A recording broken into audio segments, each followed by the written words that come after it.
ассалому алайкум бинандагони гиромӣ, барномаи иттилоъотии ахборро аз телевизиони Тоҷикистон мустақиман манзуратон мегардонем. Дар студия Қурбонзода. зиёд аз 16 сол аст ки сохтмон ва бунёди нерӯгоҳи барқи обии Роғун бо вазифагузориҳои устувор ва назорати ҷиддии пешвои миллат муҳтарам Эмомалӣ Раҳмон дар сатҳи баланд ҷараён дошта. То ба имрӯз дар ин иншооти муҳими энергетикии кишвар 60% корҳои сохтмонӣ ба анҷом расидаанд. Зулфия Раҳимзода аз раванди корҳои сохтмонӣ гузориш омода кардааст.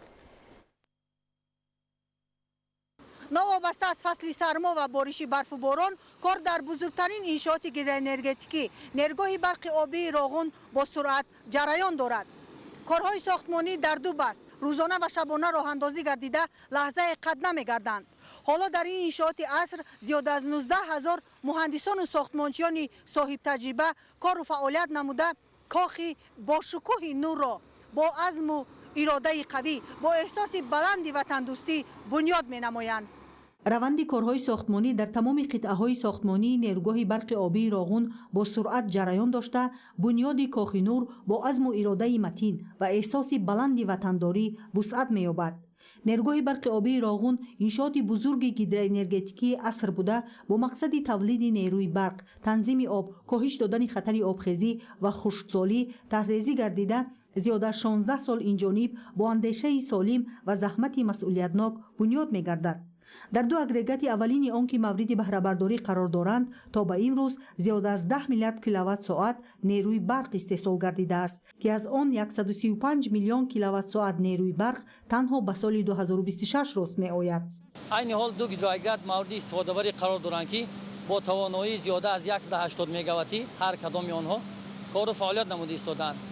аз аввали ба истифода додани нерӯгоҳи барқии обии Роғун, ки бевосита бо саҳми иштироки асосгузори сулҳ ва ваҳдати миллӣ муҳтарам ҷаноби олӣ Эмомалӣ Раҳмон сурат гирифта буд, аз 16 ноябри соли 2018 то ба имрӯз аллакай 10 миллиард киловатт-соат нерӯи барқ истеҳсол намудааст ва дар соли 2026 бошад, аз аввали январи соли 2026 то ба имрӯз аллакай нерӯгоҳ 135 миллион киловатт-соат нерӯи барқ истеҳсол намудааст, ки мо имсол тасмим гирифтаем, ки бо иваз намудани чархҳои корӣ нерӯи барқи тавлидшавандаро боз 2 маротиба афзун диҳем. сарбанди нерӯгоҳи барқи обии Роғун баландтарин сарбанди хокию сангӣ дар ҷаҳон буда, сатҳи болоии он дар баландии 1300 метр ва сатҳи поёнии он дар баландии 965 метр аз сатҳи баҳр воқеъ аст. ядрои сарбанд қисми асосии сарбанди хокию сангӣ маҳсуб ёфта, аз маводи гилхоки сангрезадори қобилияти обгузаронияш хеле паст дар маркази сарбанд барои нагузаронидани об сохта мешавад. бино ба иттилоъ ба ҳолати 1 январи соли 2026 сарбанди нерӯгоҳ ба нуқтаи 1137 метр аз сатҳи баҳр расида, баландии он ба 151 метр баробар гардидааст. корҳои сохтмонӣ дар нақби сохтмонии қабати 4 вусъат меёбанд. нақби сохтмонии қабати 4 дар соҳили рост воқеъ буда, ҳамчун нақби обпарто вазифаи партофтани обҳои зиёдатии обанборро дар мавсими серобӣ аз сатҳи 1090 метр боло иҷро мекунад. нақби сохтмонии қабати 4 бо дарозии 1700 метр дар бар гирифта, нақб аз пикети 1237 ба тарзи душохагӣ ҷудо мешавад, шохаи А ва шохаи Б. чӣ тавре ки мо шоҳид ҳастем, айни ҳол корҳо дар ҳоли анҷомёбӣ қарор дорад. айни ҳол мо дар мавқеи бинои дарвозаҳо қарор дорем. дар бинои дарвозаҳо мо барои омодагии дарвозаҳои ҳамвор дар шохаи А ҳам шохаи Б насби дарвозаҳо корро идома дода истодаем. дар дарвозаҳои радиалӣ бошад насби шарнирҳо, ки 8 адад дар ҳар ду шоха дар бар мегирад, 4 адад шохаи А, 4 адад шохаи Б.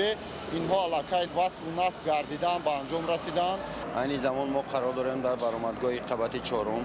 дар баромадгоҳи қабати 4 аз пикети 1695 то пикети 1722 корҳои арматурбандӣ, бетонхобонӣ дар стенсвот идома дорад. дар кафи нақб бошад аз пикети 1722 то 1775 корҳои бетонхобонӣ дар каф ба пуррагӣ ба анҷом расидааст.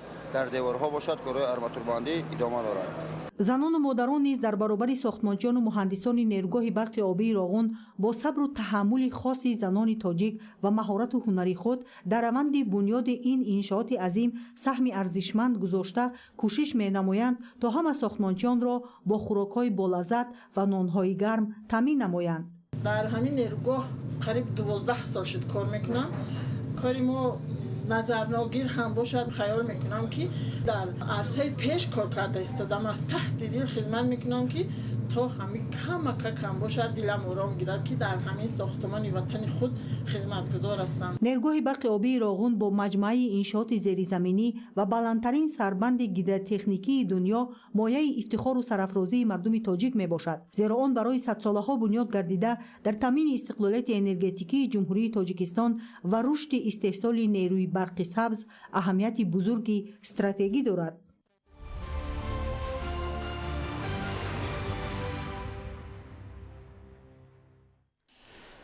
دوام سالهای 2021-2025 در شهر و ناحیه‌های ولایت ختلان انشاءات گوناگون تعیینات با تأسیس جایهای نویکاری ساخته به استفاده داده شد که عملی شوی این تدبیر بر رشد ساحه‌های اجتماعی و اقتصادی زمینه استوار گذاشت.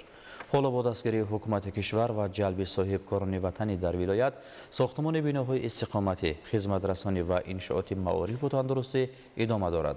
از روند کارهای ساختمانی در ولایت همکاران ما گزارش آماده کردند. صاحب استقلالی مملکت در همه سمت و ساحه‌ها و بخش‌های گوناگون خوجگی خلق کشور زمینه مساعد فراهم آورد. در ولایت ختلان به خاطر سزاوار و شایسته استقبال نمودن جشن بزرگ ملی 35 سالگی استقلال دولتی 6260 انشاءات تعییناتشان گوناگون به نقشه گرفته شده بود که تا این جانب 6348 انشاءات بنیاد و مورد استفاده قرار داده شدند که این 101% نقشه را در بر میگیرد. اعلام گردیدن سال 2026 همچون سال وسعت دادن کارهای آبادانی و سازندگی و تقویت و تحکیم خودشناسی و خودآگاهی ملی هر یک فرد وطندوست میهن را وادار می‌نماید که در سرسبزی محیط اطراف و آباد نمودن یک گوشه دیار از خود سهم مناسب گذارد. با خوشنودی گفته میتونیم که منم با ما مرکز سلامتی ناحیه با تمام تجهیزات طبی به استفاده دادن، شرایط خوبی کاری مهیا شده است. ما هرچند که میتونیم به مردم خدمت خوبی با صفت رسانیم. بسیار می‌نداریم از روبر دولت که اینقدر شرایط خوب اینقدر به ما فراهم آورده است. مقامات محلی و ساکنان و صاحبکاران ناحیه کوشانیان جهتی در عمل تطبیق نمودن دستور و هدایت‌های پیشوای ملت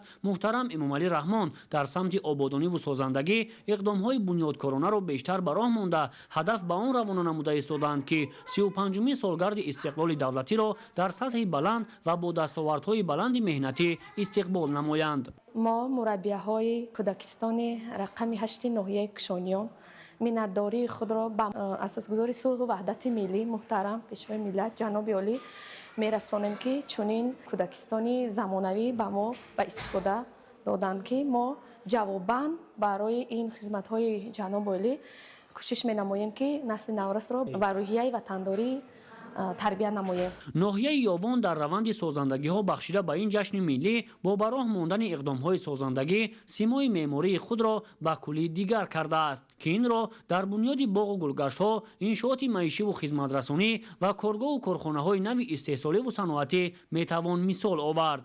عین زمان در مرکز و دهات شهر و ناحیه‌های ولایت ختلان تدبیرهای اکولوژی از جمله شینانیدن گل و بوته‌های آرایشی و سایه افکن و اقدام‌های بنیادکاری براه مانده شده ایستاده است که به این وسیله انفراساختور محل تامین، سطح زندگی ساکنان بهتر و در مجموع جشن 35 سالگی استقلالیت دولتی مملکت در سطح بلند تجلیل خواهد شد.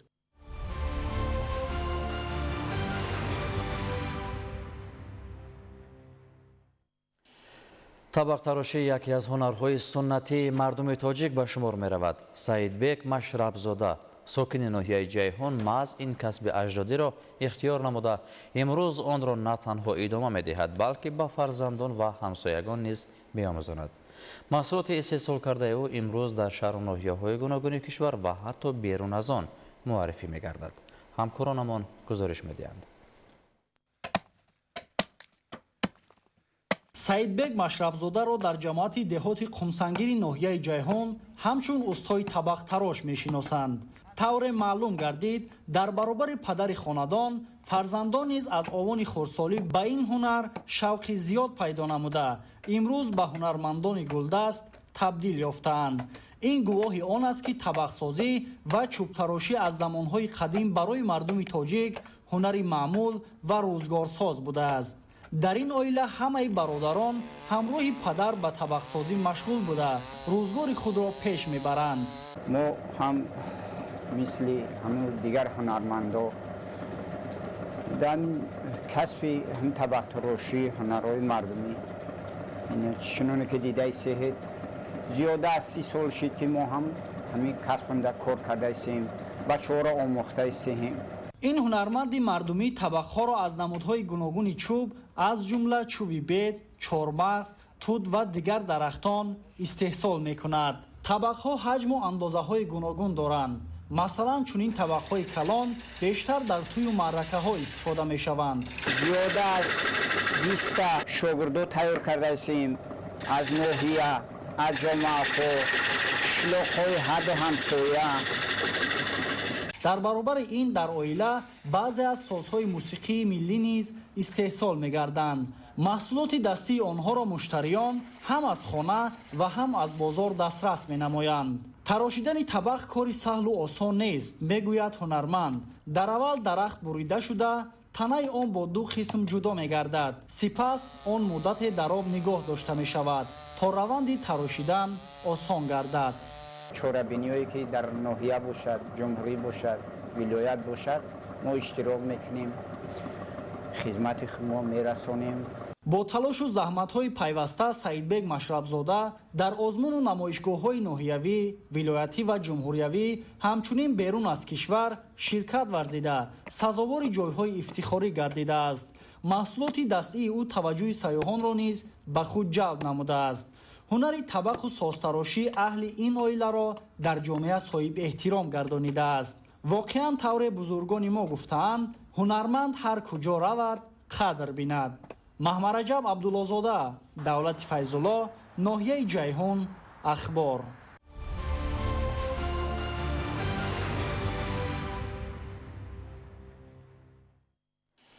таомҳои миллии тоҷикӣ дар хориҷи кишвар низ талабгорони зиёд дорад. ҳоло дар давлатҳои гуногуни ҷаҳон чойхонаю тарабхонаҳои тоҷикӣ фаъолияти пурсамар дошта ба сайёҳону сокинони кишварҳои мухталиф дар сатҳи баланди хизматрасонӣ таомҳои лазизи тоҷикиро пешниҳод менамоянд. иброҳим назруллозода ва хуршеди саидаҳмад аз Федератсияи Русия гузориш медиҳанд. фаъолияти чойхонаи тоҷикии шоми ваҳдат дар шаҳри Краснодари Федератсияи Русия дар муаррифии шоистаи фарҳанг, санъати меъморӣ ва арзишҳои миллии тоҷикон нақши муассир мегузорад. ин макони фарҳангӣ бо намоиши ҳунарҳои мардумӣ аз ҷумла кандакории суннатӣ, ороишоти миллии меъморӣ, таомҳои миллӣ ва пеш аз ҳама унсури волои фарҳанги мо меҳмоннавозии тоҷикона таваҷҷӯҳи сайёҳон ва сокинони маҳаллиро ба худ ҷалб намудааст. ҳамарӯза даҳҳо нафар намояндагони халқиятҳо ва миллатҳои гуногун ба чойхона ташриф оварда дар баробари фармоиш ва истеъмоли таомҳои лазизу хуштаъми миллӣ бо таъриху фарҳанг, табиати нотакрор ва манзараҳои афсункори тоҷикистони биштосо ошно мешаванд. мақсад аз ташкил намудани ин чойхона ки бо аксу мусаввараҳо ороиш дода шудаанд ки ин инъикосгари табиати волои зебои кишварамон ва фарҳанги бои ғанӣ ва пешниҳод намудани хӯрокҳои миллии тоҷикӣ ба халқи ин сарзамину кишвар мебошад. дар чойхона ҳамарӯза аз ҷониби ошпазон ва нонпазони соҳибтаҷриба таомҳои маъруфи миллӣ аз қабили оши палов, қурутоб, шакароб, инчунин навъҳои гуногуни нону кулчақандҳои суннатӣ омода гардида ба мизоҷони сершумор пешниҳод мегарданд. Сегодня побывали в этой таджикской кухне, чайхана, очень понравилось, поели шашлык с бараниной, лагман, долма брали, очень все вкусно. Посетили сегодня чайхану на Ейском шоссе. Друзья очень хвастались, вкусно кормят. С семьей собрались, всем коллективом 3 детей. Мы с женой наелись, шашлыка с баранины попробовали, долмы. Очень все вкусно. сифати баланд ва маззаи хоси ин таомҳо боиси афзоиши доимии муштариён шудааст. қобили зикр аст ки чойхонаи мазкур бо саҳми соҳибкори тоҷик бо ҳадафи муаррифии фарҳанг, санъати меъморӣ, маконҳои сайёҳии Тоҷикистон ва таомҳои миллии тоҷикӣ бунёд гардида, имрӯз ба як маркази муҳими фарҳангӣ ва муаррифии миллати тоҷик дар шаҳри Краснодар табдил ёфтааст. Иброҳим Назлузода, Хуршеди Саидаҳмад, Федератсияи Русия, Ахбор.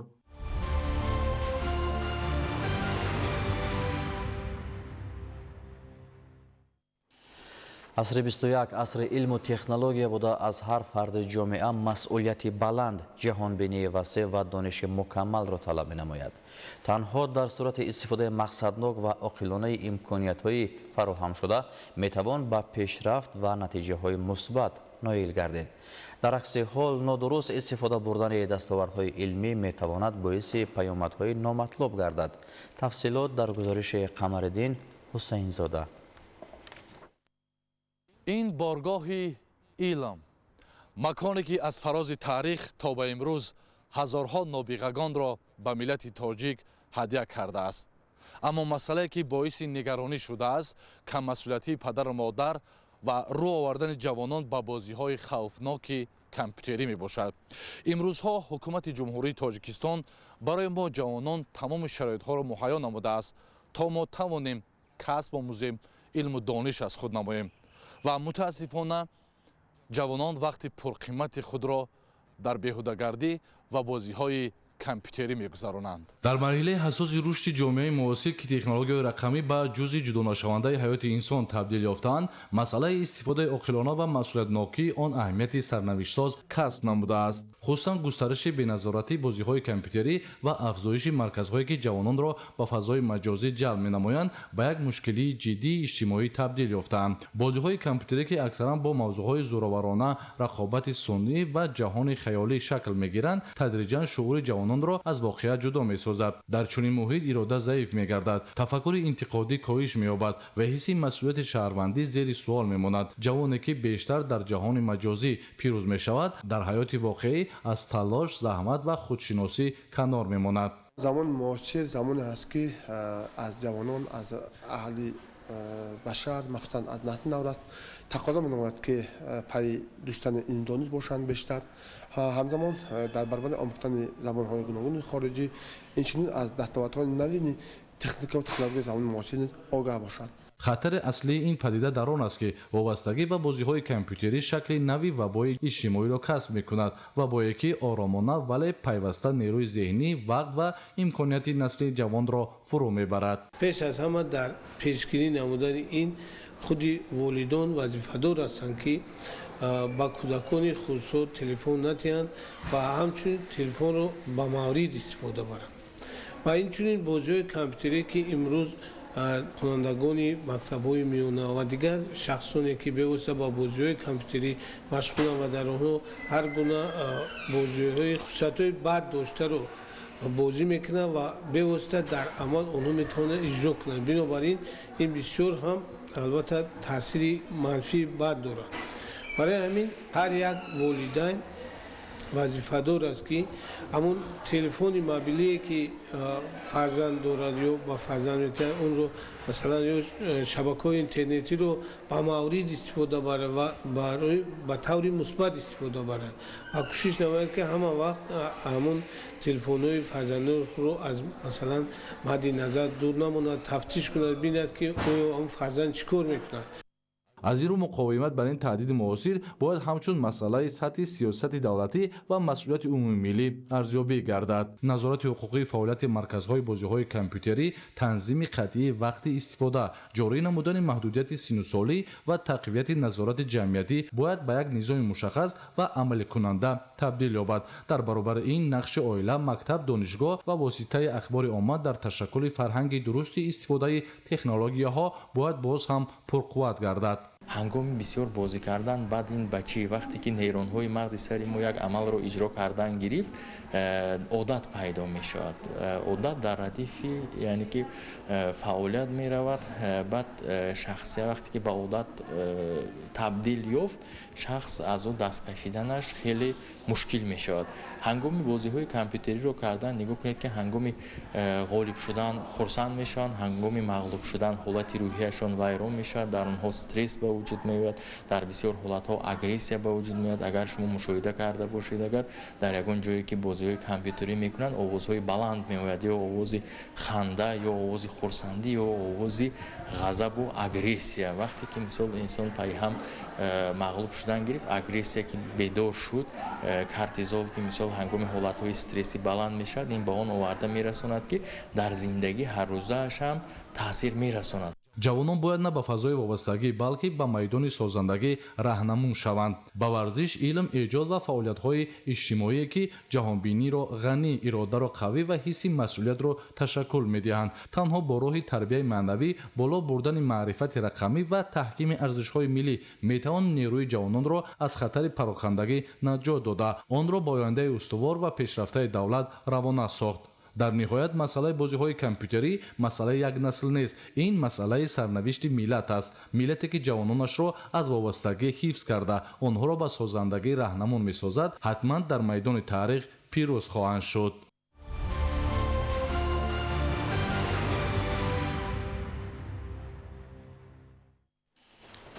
дар шаҳри Сарафшан ҷиҳати амалисозии барномаи давлатии кабудизоркунии ҷумҳурии Тоҷикистон барои то соли 2040 дар шоҳроҳи Душанбе, Истарафшан, Хуҷанд, Чаноқ тадбирҳои созандагӣ вусъат дода мешавад.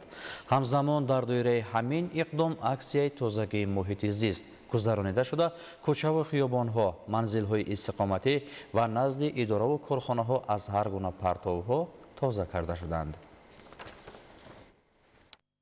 дар шароити имрӯз ҳифзу нигоҳдорӣ ва сабзгардонии муҳити атроф бо роҳи кабудизоркунӣ ва шинонидани дарахтони мевадиҳандаю сояафкан аз ҷумлаи тадбирҳои муҳиму саривақтӣ маҳсуб меёбад. аз ин рӯ ҳукумати ҷумҳурии Тоҷикистон ҷиҳати гузаштан ба ҳаёти сабз ва таъмини амнияти экологӣ як қатор барномаҳои давлатиро қабул намудааст ки яке аз онҳо барномаи давлатии кабудизоркунии ҷумҳурии Тоҷикистон барои давраи то соли 2040 маҳсуб меёбад. дар доираи дастуру ҳидоятҳои пешвои миллат муҳтарам Эмомалӣ Раҳмон ва амалисозии барномаи давлатии кабудизоркунӣ бо иқдоми мақомоти иҷроияи ҳукумати давлатии шаҳри Истарафшан ва сокинони деҳоти Зарҳалол дар канори шоҳроҳи Душанбе, Истарафшан, Хуҷандчаноқ маъракаи ниҳолшинонӣ доир гардид. аз он ки имрӯз иқлими сайёра майли тағйирёбӣ дорад, шинонидани дарахтони ба иқлими шаҳр мувофиқ муҳим ба шумор меравад. ба ин хотир дар канори шоҳроҳи байналмилалӣ дарахтони каталка ва каштан ки дар минтақаҳои тропикӣ ва субтропикӣ мувофиқ асту сатҳи миёнаи намиро тақозо менамояд, шинонида шуд. зеро шинонидани ниҳолҳои мувофиқ дар минтақаҳои офтобӣ ва камоб метавонад ба рушди устувор ва беҳтар кардани сатҳу сифати зиндагии одамон мусоидат кунад. ҷиҳати татбиқ намудани барномаи кабудизоркунӣ дар қаламрави ҷумҳурии Тоҷикистон, ҷамоати деҳоти Зарҳалол иқдом гирифтааст ки дар канори роҳҳои автомобилгард дарахтони сояафкан шинонда барои ободии ҳамин диёр саҳми арзандаи худро гузорад.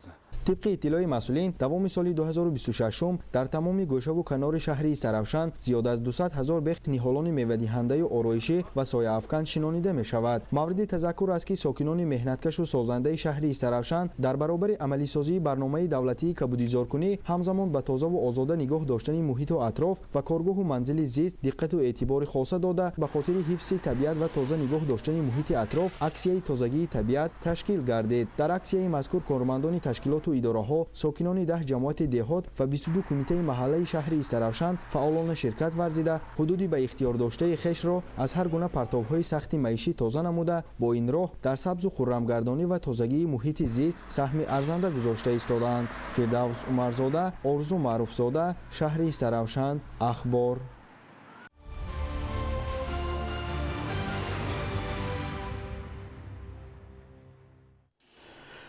در مراکش بارشی از معیار زیادی باران آبخیزی را با وجود آورد. در 15 روز اخیر در ژاپن با سبب بارش زیادی برف و سردی هوا 30 نفر به هلاکت رسید.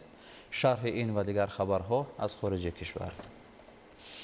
با بلند گردیدن آب دریاها و باریدن باران پی در پی در مراکش آبخیزی به عمل آمد. در نتیجه 50,000 نفر به جای امن کوچانیده شدند. برای جایگیر کردن سیاحان و ساکنان از آفت طبیعی ضرر دیده خیمه‌های موقتی تشکیل گردید. مقامات داخلدار مراکش به ساکنان هشدار دادند که در چنین وضعیت‌ها احتیاطکار باشند.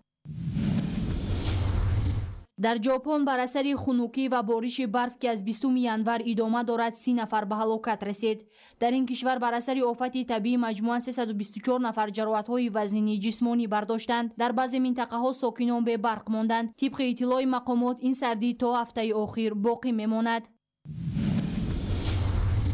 سال گذشته درآمد شرکت اپل به 140 میلیارد دلار رسید. مبلغ‌گذاران گفتند که درآمد شرکت اپل تا رفت افزایش یافته ایستاده است. اینچنین در هندوستان تجارت محصولات اپل به طور نظررس افزایش یافت. در مجموع سطح شرکت در بازار جهانی افزایش یافته ایستاده است.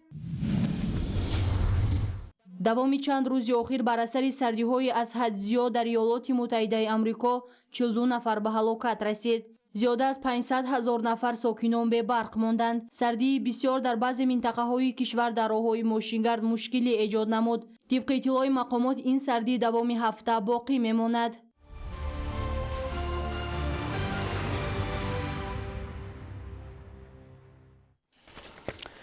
برنامه اخبار به انجام میرسد. سلامت و خانه آباد باشید.